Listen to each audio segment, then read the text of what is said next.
How's it going, everyone? It's your boy Left Side Ride, and today we're trying something a little bit different, as you can probably tell. I semi-recently, went to Silverstone for my first ever MotoGP race, and it was wicked. So I thought we'd talk about what went down, and how the races were, and what my thoughts were on it.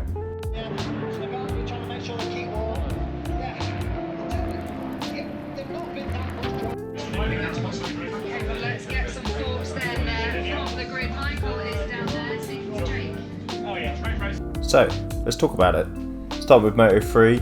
Moto3 saw David Alonso take his maiden win ever in Moto3. He's since gone on to win the two following races. He missed one just after Silverstone, but following that he's won then the two after that, scoring the maximum 25 points. So he's been on an incredible run of form, really impressive, and it was great to see the Moto3 bikes go. They go 4 wide, 6 wide into corners. They're so nimble, arrowhead. It's a really underrated series, and if you're following GP but not Moto3, or sort of loosely following motorsport in any way, I'd highly recommend watching the Moto3 and Moto2 series, because they are seriously impressive, and those young guys just deserve all the credit in the world, because it's incredibly impressive.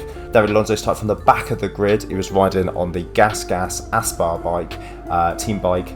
And yeah, it was impressive. 6 laps it took him to get from the very back of the grid to the very front. He dropped back a couple of times and then managed to make the decisive move to secure his win on the very final lap of the race. That was 15 laps in the wet. At Silverstone. That's pressure. That's a lot of pressure to perform, and the Moto3 guys really pulled out of the bag. It was seriously impressive to see. Currently in Moto3, Holgado is top. Spanish rider, of course. Sasaki, locking it in. Sasaki is second, and David Alonso, who won that race and has won the previous 2 races, currently sits in 5th.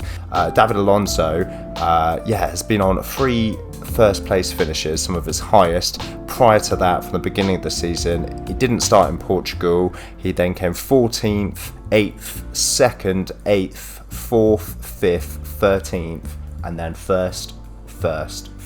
So yeah, what a run of form from him, and it was awesome to see the Moto3 bikes in action at Silverstone, especially in the wet. It was a bit crazy, it was a lot of fun, no one knew how it was going to go, and it gave the opportunity for riders at the back to charge all the way through and win the race. So it was really exciting to see.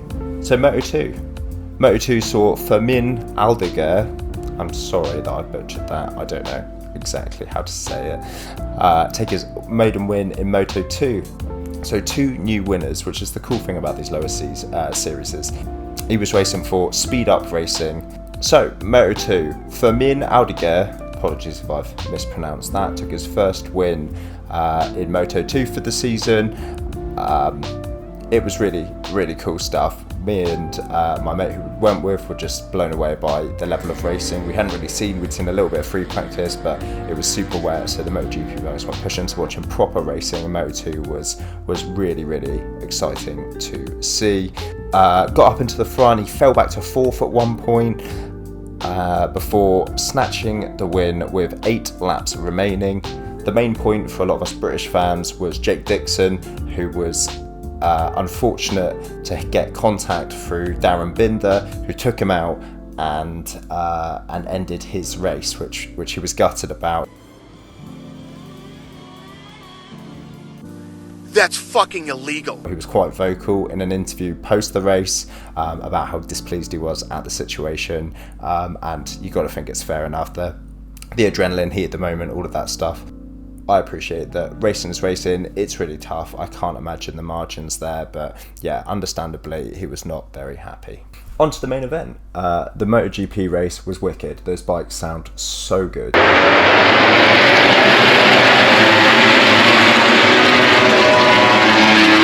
If you haven't been and checked them out yourself, I highly, highly recommend it. I'd love to go and do a European race, because Silverstone was great, but it was very soggy. Obviously it's a super iconic track. Getting to watch those bikes go around such an iconic track was amazing. It was so cool. the questionable weather actually made it better in a way, because we were like, are people going to swap for wet bikes? You know, what's the plan, what's the play here? It kind of made strategy slightly more of an object, which was really, really cool and interesting to see.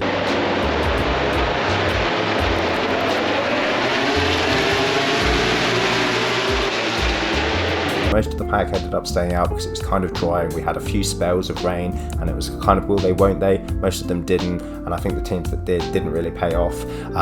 Fabio Quartararo, who's had a really, really tough season at Yamaha, as have the Honda boys obviously.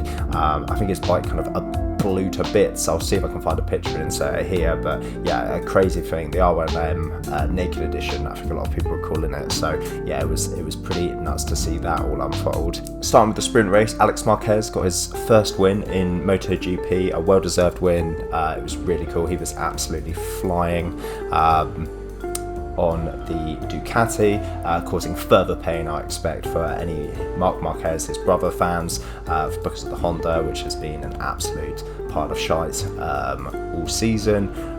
As a result, Marc has been either throwing it into things, taking people out, bailing, just generally sucking. And it was the first race where a lot of people were saying that in the interviews he didn't really seem like he gave a shit, which is not typical Marc Marquez. Typically he's so hyped up, he still wants to push. He's always on the absolute edge because he's trying to squeeze absolutely everything out of the bike, even if the bike isn't the best bike in the world. So it was the first race where people were like, where's he going, what's he thinking, you know, his heart doesn't seem in this, is he going to go to another team? One of those rumoured teams was to join his brother Alex over at Ducati, so that would be interesting to see how that plays out. I'm pretty sure he's only finished, at the time of Silverstone, had only finished sprint races. I think he'd finished 2, Silverstone being the third sprint race he had finished, although he was pretty far back. I'm pretty sure all full feature races hadn't had Marc Marquez cross the line yet. I might be wrong on that, there might be 1 or 2, but I'm pretty certain there wasn't at the time. He also didn't make it around Silverstone, the main event. The main race was wicked. It was so good.